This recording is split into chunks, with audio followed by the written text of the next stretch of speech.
Buonasera e ben ritrovati con il TG Flash di New Sicilia ed eseguiti i titoli più importanti del pomeriggio.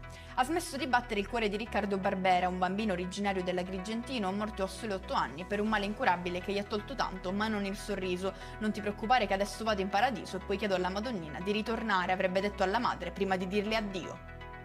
È Raffaele Mazza la vittima dell'incidente avvenuto stamattina sulla strada statale 115 Gela-Scoglitti nel Ragusano, dove il conducente di un furgone ha investito un gruppo di ciclisti. La vittima, originaria della provincia di Catania, era un ex impiegato bancario in pensione, da sempre appassionato di ciclismo.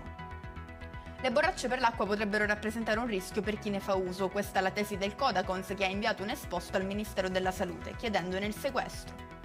Ci spostiamo a Mineo, in provincia di Catania. Sembrava un semplice incidente stradale, ma dietro si nascondeva molto altro. Alla guida dell'auto coinvolta viaggiava un 21enne che, mentre si trovava in ambulanza, ha cercato di coprire le proprie parti intime affinché non si scoprisse che aveva occultato droga e denaro negli slip.